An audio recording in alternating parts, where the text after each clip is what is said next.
Boa noite, irmãos. Essa noite eu trago falar sobre o apóstolo Paulo, não sobre o apóstolo Paulo, mas sobre cartas, as epístolas de Paulo. O apóstolo Paulo, depois de se converter, ele ao cristianismo, ele se dedicou exaustivamente para divulgar a doutrina de Jesus. E este título aqui, quando diz Andai como filhos da luz, é da carta dos Efésios. Mas Paulo, antes assim, eu gosto de fazer assim, uma certa explicação, assim, contextualizar, né, as cartas, né? Paulo escreveu mais ou menos 13 cartas para divulgar a doutrina de Jesus. Paulo exaustivamente andou pela Galileia, andou pela Judeia, pregando. Mas, como na época não tinha e-mail, não tinha WhatsApp, né? Ficava difícil dele se comunicar com o povo, divulgar. Então, a técnica que foi usada, depois de fazer as visitas, divulgando, ele usava de escrever cartas. Então, ele escreveu, pela história aqui, mais ou menos 13 cartas. Então, ele escreveu para o povo, os coríntios, os gálatas, os filipenses, colonicenses, enfim, 13, né? Eu só estou citando algumas, que essas são as que ele escreveu da prisão, porque Paulo foi muito perseguido. Imagina, a gente sabe a história, né? Como se deu a história quando veio a Boa Nova, quando Jesus veio pregar. Então, a perseguição que levou até a crucificação. Mas Paulo escreveu essa carta aos Efésios e aos Coríntios mais ou menos 60, 61 anos depois de Cristo. E ele, qual era o foco principal das cartas que ele escrevia? Que nós vamos ver os tópicos depois, quando ele manda para os Efésios. O foco principal dessas cartas era a fé cristã. Isto é que ele divulgava para todo aquele povo que no início, né, a resistência aos ensinos, porque era muito do povo hebraico, antes de Cristo, os hebreus tinham a lei mosaica, né? E com a vinda de Jesus, era a Boa Nova, trazia outro enfoque. Bom, então, a fé cristã era o principal, e o nosso foco principal aqui é a carta que Paulo escreveu para os Efésios. Quem eram os Efésios, né? A gente tem que saber. Os Efésios eram um povo que vivia em Éfeso. Éfeso era, hoje é na Turquia. Eu fui lá pesquisar, porque eu gosto bastante de geografia e sintonizar agora. Hoje é na Turquia, as ruínas de Éfeso. Mas na época fazia parte da província do Império Romano na Ásia Menor. A Ásia Menor, porque a Ásia hoje a gente sabe, compreende os maiores, um continente enorme. E naquela época a Ásia Menor compreendia só províncias do Império Romano.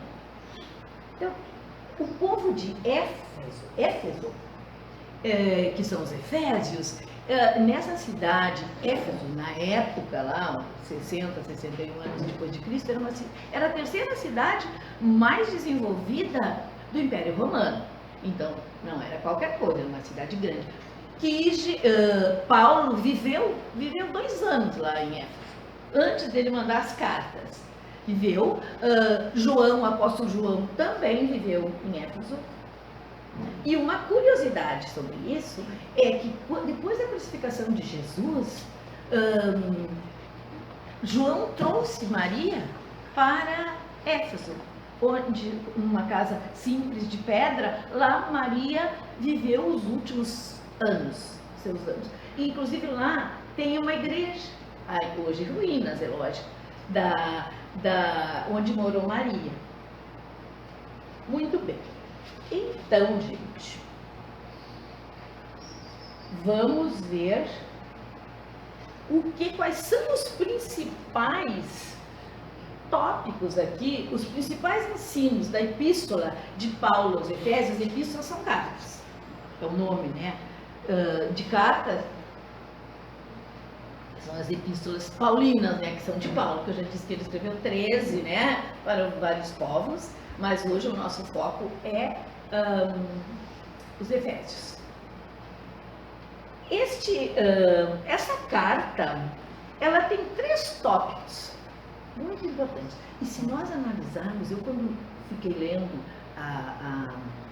os tópicos essenciais da carta aos Efésios, me passou assim: se nós recebêssemos hoje por e-mail a carta que Paulo mandou para os Efésios, ela cairia como uma luva para o nosso tempo de hoje. Então, isso nos mostra que a perenidade dos ensinamentos de Cristo não era fake news, né? Como hoje tudo é fake news.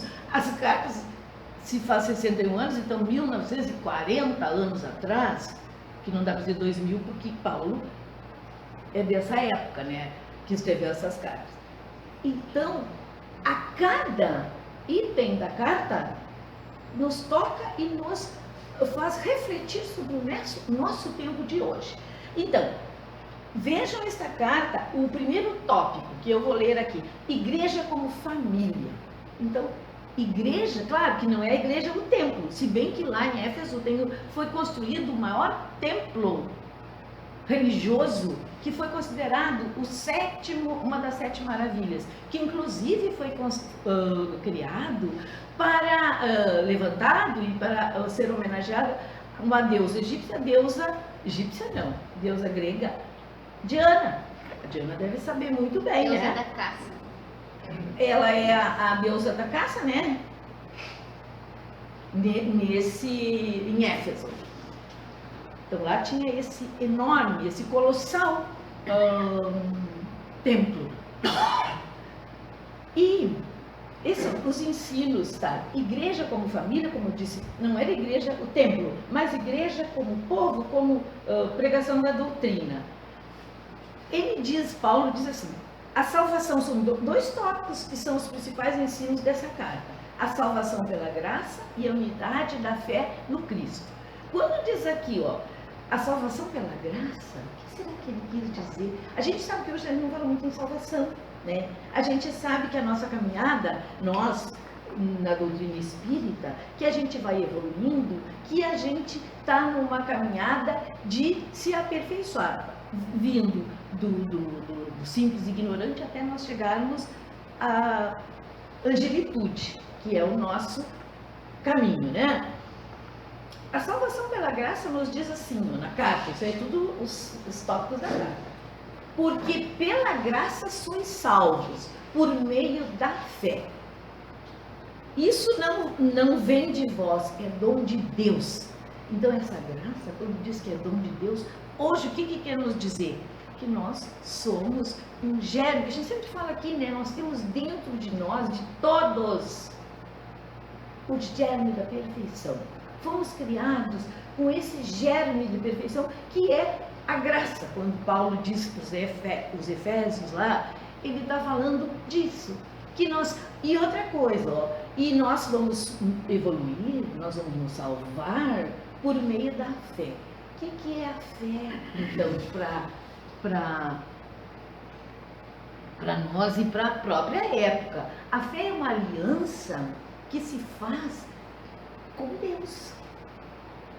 Fé não é crença, tem uma diferença.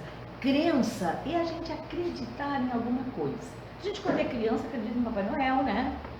Isso é uma crença. Com o tempo, a gente vai mudando e muda. A gente acredita, crença vem do verbo crer, né? Eu creio nisso, acredito que seja assim, mas Agora, a fé é algo que é aliança pura, é a conexão que nós temos com Deus, com o Criador. Isso é fé. E tem até um pensamento até meio assim que eu li, meio romântico, meio poético, que diz assim, que ter fé é pular no escuro nos braços de Deus. Então eu acho tão significativo que não é uma fé, um fanatismo, é crença, é estudo, é conhecimento, é entender esta aliança que nós temos com o Pai Criador, que nos criou como o germe da perfeição. Então, isso é a verdadeira fé.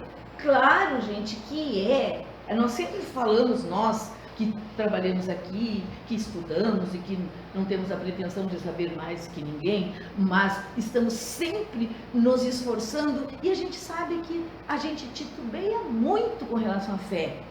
Pensa que a gente tem aquela fé de se jogar no escuro, nos braços de Deus, né? A gente precisa fazer essa aliança e entender que o Pai Criador, o Todo-Poderoso, Ele está a nos apoiar, a nos segurar.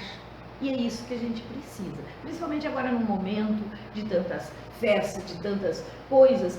A verdadeira fé é algo íntimo dentro do coração da gente. Bom, aqui quando ele fala na unidade da fé no Cristo, família, que nós estamos falando na igreja ainda como família, olhem só. Rogo-vos que andeis, isso que dizia para os Efésios, que melhor para nós hoje está perfeito, redondinho, né? Rogo que andeis como é digno da vocação que fostes chamados. Então, vocação, quando nós somos criados, nós tínhamos um destino, nós temos. A vocação é evolução para não ficar estacionado, nós temos a vocação para nos tornarmos espíritos evoluídos com em angelitude. Não consegui dizer, mas é isso, né? Com toda a humildade e mansidão. Então, gente, andeis digno como nós somos criados, simples e ignorantes, e precisamos evoluir, mas com toda a humildade e mansuetude, suportando uns aos outros em amor. Isso é família. A gente não fala aqui que a família é o laboratório, né? Onde a gente precisa aparar todas as arestas, que a gente não está naquela família por acaso.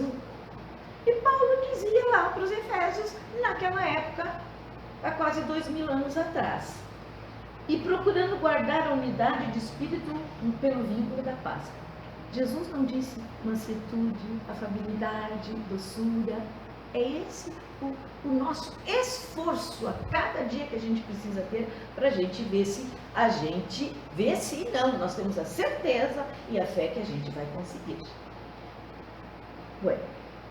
Outra coisa aqui, porque o segundo item é a proposta do Paulo, quando ele faz a carta, a proposta ética para a vida no mundo. Proposta ética não é uma regra, mas são as orientações para que a gente tenha ética neste mundo de hoje, que a gente tem que viver de acordo com a nossa atualidade, com o mundo de hoje. E aí ele diz assim, ó, que é santidade de costumes, na carta.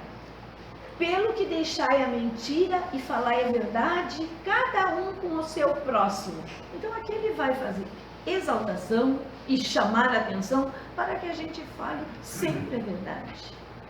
A verdade é o foco principal de um cristão, né? Então, deixa a mentira, que às vezes a gente tem tantos subterfúgios, às vezes, para a gente se defender das coisas, né? E que a gente acaba faltando com a verdade. Aquele que furtava, aqui percebo que ele busca lá dos 10 mandamentos, né? Só que ele dá um cunho de amor, de verdade, numa nova época, que é já com a boa nova, que é com Jesus. Aquele que furtava, não furte mais, Antes, trabalhe.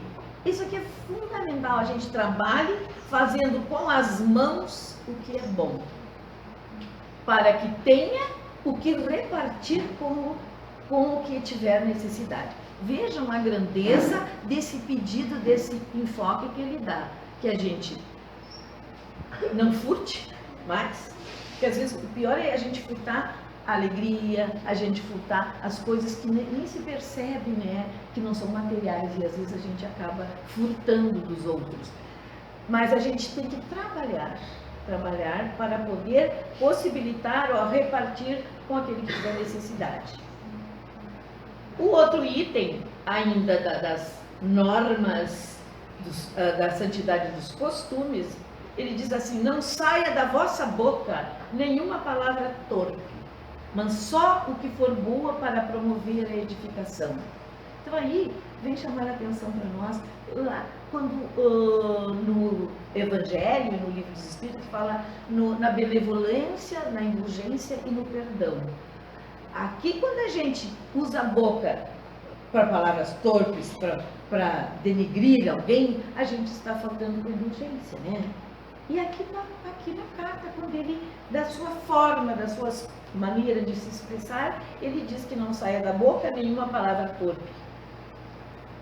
As nossas palavras. Então aí a gente tem que ficar pensando das nossas expressões, da nossa comunicação, que seja adequada, que seja edificante.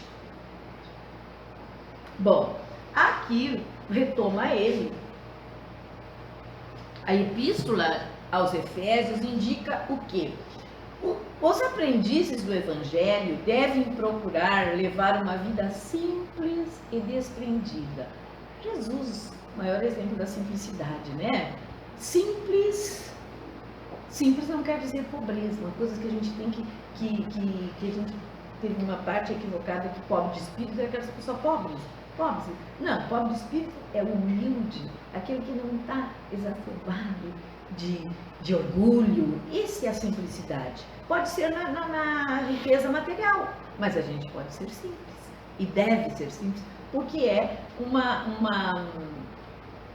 o imperativo aqui da carta. Vigiando, aqui que entra a questão, ó, vigiando os pensamentos, palavras e atos. A gente não diz muito assim, vigiar e orar, né? Vigiar e orar é vigiar nossos pensamentos, nossas palavras e os nossos atos. Até tem uma oração da Igreja Católica, não me lembro se é o Anjo da Guarda, uma oração que diz assim, que fala pra gente de noite, pra gente pedir perdão das palavras, dos atos e das intenções, enfim. Isso aqui é a reflexão que precisamos fazer sempre. Somos aprendizes do Evangelho e precisamos estar vigiando, que não só basta orar. A oração é excelente, mas se a gente não vigiar, os nossos pensamentos, a gente não entra em sintonia vibratória com o bem. A gente vai estar mal sempre, né? Então, para a gente estar em conexão com o bem, com Jesus, com os ensinamentos, a gente tem que estar alinhado nesse pensamento. Cada criatura, esse é muito interessante, ó. Aliás, toda a carta é interessante, né? Mas cada criatura dá sempre notícia da própria origem espiritual. O que quer dizer isso? Na nossa maneira de viver, de pensar, de agir, a gente está dizendo quem é a gente.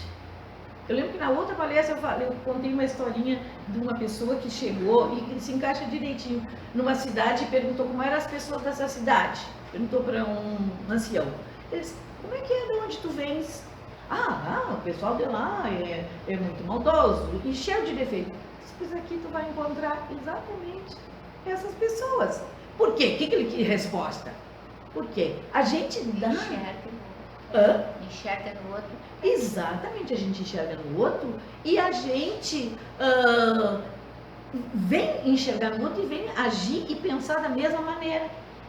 Assim como se for o contrário, se a gente acha, eu venho de uma cidade legal, com gente otimista, trabalhadora, lá eu também vou encontrar, porque a resposta está dentro da gente. Os atos, que é isso que diz aqui, ó, os atos, as palavras os pensamentos constituem informações vivas da zona mental que nós procedemos. A zona mental onde a gente se encontra. Por isso que a gente fala muito e a gente persegue muito nós, principalmente o que a gente fala. E quem fala tem compromisso, né? Porque falar, dizer aqui, isso é bem fácil. Te estuda, lê ali, vem aqui e fala. Agora, perseguir esta mudança da gente, eu falo da minha pessoa, como disse a Cleci aqui, a gente faz para a gente. Se a gente aprender isso de tudo que está aqui, já valeu a pena. Porque quando a gente muda, tudo muda em torno da gente. Porque a gente vai dar, como é que se diz ali, a gente dá a notícia através do que a gente pensa, do que a gente fala, do que a gente age, de quem a gente é. E se a gente está numa vibe boa, é claro que todo o nosso entorno também vai. A gente vai contribuir para melhorar o entorno, né? E quando a gente pode ver todas as situações de conflito, de coisa, gera, né? Aquilo vai que nem um efeito dominó. Vai caindo, caindo, caindo, caindo, caindo, tudo junto. Bueno, aqui ele vem falando, vai mostrando item por item, quando a gente vai dando a resposta, a gente vai se revelando. Ó. Os filhos da inquietude abafam quem os ouve em mantos escuros de aflição. Então, quem são os filhos? Muitas vezes nós somos filhos, pais e mães e avós da inquietude. A gente está cheio de ansiedade, querendo que o outro resolva, e aí a gente está abafando em mantos escuros de aflição. Isso é, a energia fica muito doentia naquele espaço onde a gente está. E é isso que a gente precisa pensar.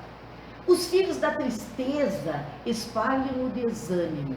Então, gente, vejam a responsabilidade da gente, né? Quando a gente está numa tristeza, numa coisa que transforma, ou que contamina, não é nem transforma é para uma coisa melhor, supõe-se. Quando a gente contamina o ambiente com coisa triste, vai baixando toda a energia, né? Porque a pessoa parece que vai sugando, e a gente está espalhando desânimo. Aí ninguém mais faz nada. Isso acontece no serviço, em qualquer lugar, em casa. Quando a gente está animada, entusiasmada, aquilo levanta, dá um up, né, no nosso fazer. E quando a gente está em tristeza, então pensemos nisso. Os cultivadores da irritação fulminam o espírito da gentileza com raiz de cólera. Então, Paulo, quando mostra isso aí para nós, o irritado, aquele que compra briga em tudo que é momento, ele está sempre fulminando, queimando o espírito da gentileza, né? Porque a pessoa fica para baixo, né? E raios de cólera, porque ali todo mundo fica numa energia ruim, acaba se desentendendo, brigando. Então, pensemos assim, agora que é final de ano, mas não é final de ano, são ciclos, né? Mas a gente aposta todas as fichas, né, que vai ser muito melhor. E vai ser. Porque se a gente não espalhar toda essa energia que circula no universo, pelo pensamento, pelas palavras, pelas obras, se a gente começar a conseguir levantar e expandir uma energia mais positiva, acreditando que Deus está a nos amparar, a gente não está sozinho, Cristo é governador deste planeta. E o outro item, ele diz assim: os afeiçoados à calúnia, à maledicência, distribuem venenosos quinhões de trevas. Ai, como a gente precisa se cuidar de caluniar, de maledicência, da gente falar que a gente tem ainda essa coisinha bem maliciosa ainda dentro da gente, porque a gente não se assustemos, a gente vai mudando. A gente, a cada momento que estuda e que pensa e que reflete, a gente vê que é possível a gente estar no ambiente e não ser, no nosso convívio familiar, não ficar sempre apontando. A gente não é palmatória do mundo, né? Apontando defeito de um e outro. Olhemos para dentro da gente para ver. Os cristãos, Paulo diz assim, que os cristãos, todavia, são filhos da luz. Gente, que coisa maravilhosa quando é dito isso, que a gente é filho da luz. Então a gente é um facho de luz. Às vezes a gente pode estar meio apagadinho, né? Dependendo de como a gente colocou ali.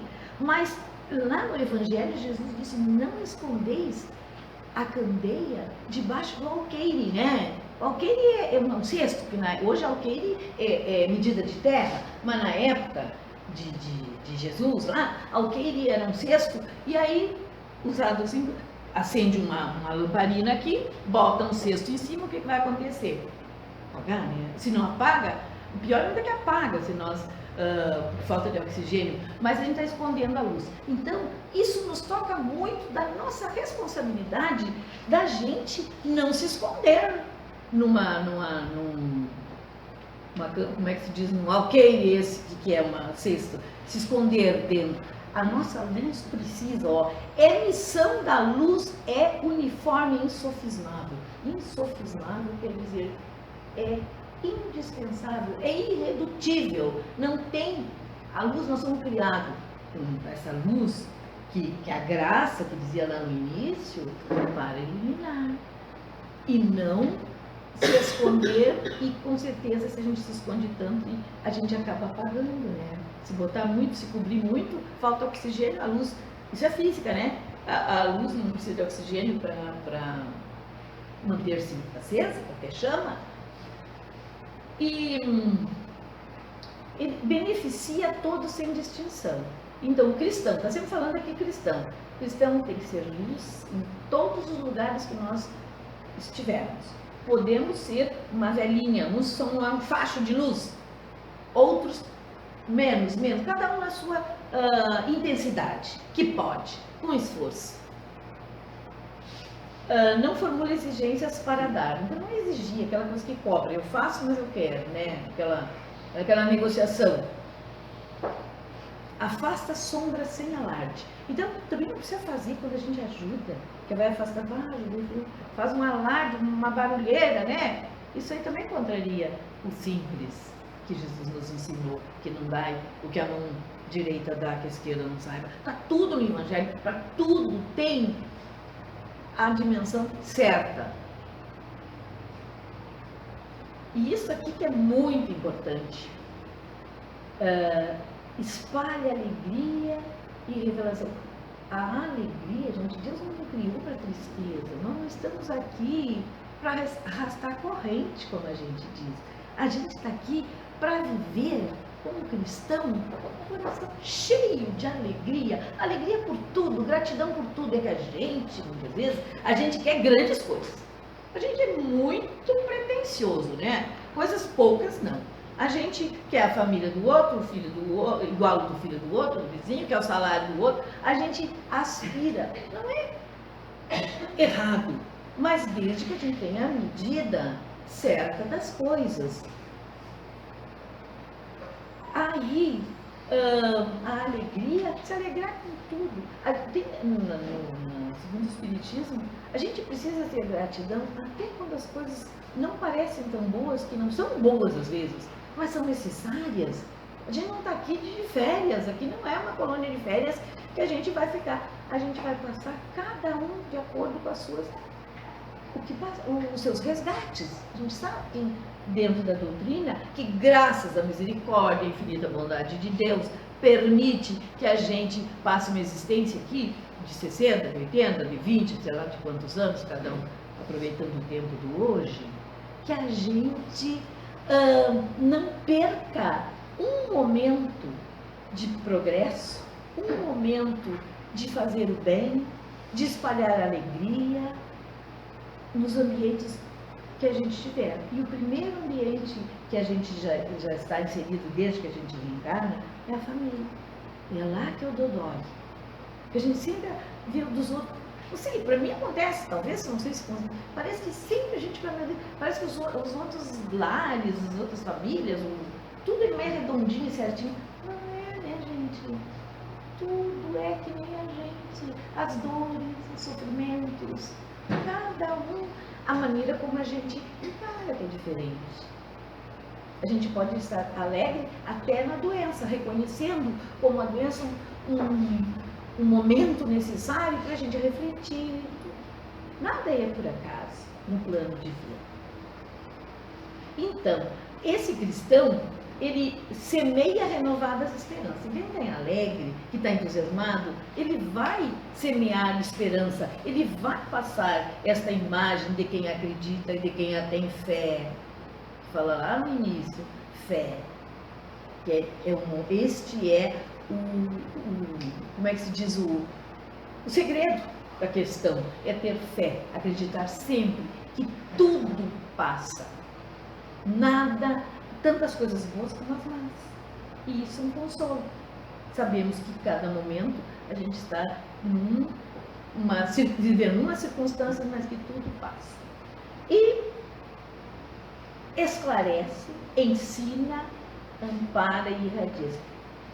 A gente, quando estuda, as coisas mais simples, ou aprende com o comportamento dos outros, que a maior escola não precisa ser nos livros. Os livros nos trazem teorias, né? Mas a vivência da gente, às vezes, de uma frasezinha, de uma coisa, o que é que eu preciso fazer para praticar no bem? O que eu posso te ajudar? As possibilidades todas. Isso é esclarecer. Não é o que sabe muito, às vezes só sabe daqui, ó. E na prática, nada ensina. E a gente mais aprende, isso que eu gosto, a gente mais aprende, porque a cada momento, em cada circunstância de uma conversa, de um encontro com uma pessoa, a gente está sempre aprendendo. Fazendo análise e eliminando aquilo que a gente não aprova e absorvendo as coisas boas, porque a gente já sabe o que é bom. É alegria, esperança, né? Humildade. E ampara e irradia-se. Então, como a gente é luz, que diz aqui Paulo, é um imperativo. Andai como os filhos da luz. Isso é imperativo. Ele não perguntou, se puder, vocês vão andar. Não, né? Imperativo é um verbo, né? Andai como filhos da luz. E nós, ricos desta luz que fomos criados, nós vamos revigorar essas nossas forças para que a gente possa contribuir, porque no momento que eu mudo coisinha, não precisa estar grande espaço, porque geralmente chega o fim do ano ou chega o fim da semana e diz, segunda-feira eu vou começar o regime, segunda-feira eu vou fazer isso, vou limpar a casa, vou arrumar uma gaveta para não sei o quê. E quando chega a segunda, a gente nem faz. E na vida também é assim. Para o ano que vem, agora é ótimo a gente planejar tudo para o ano que vem, né? O ano já está terminando, o ano que vem eu vou fazer isso, tá. Vamos pensar no hoje, e o que eu puder sair daqui, que eu entenda alguma coisinha e mude, um sorriso melhor, não é grandes coisas, um abraço, um carinho na palavra, um afago, na rua, um sorriso, um cumprimento, já é uma grande coisa é filho da luz de espalhar a alegria. Então, gente, são os ensinos de Jesus, Paulo trouxe para os Efésios.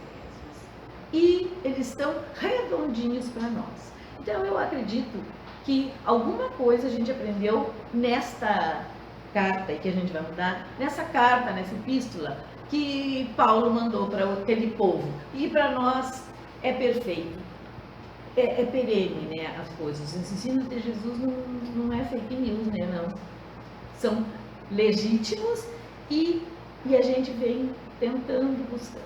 Então eu agradeço a atenção de vocês e desejo que a gente volte para casa com bastante esperança, com alegria.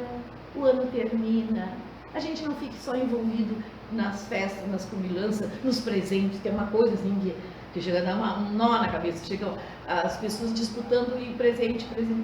E às vezes as coisas passam, as coisas tão simples, né? Ficam de lado. Então que a gente não fique contaminado com essa parte comercial, gente, porque o comércio, vai numa loja ali, o que tem de belezas de enfeitar a casa, mas vamos enfeitar mais por dentro, né, gente? Que a estrela que se põe na árvore, os tops, sejam tudo dentro do coração da gente, para a gente ter mais luz. Aquelas velhinhas, aquelas luzes pisca-pisca, que ela acenda e pisque, mas dentro do nosso coração, para que a gente possa transformar o nosso ambiente num lugar bem mais iluminado. É isso, gente. Uma boa noite e um bom retorno para vocês.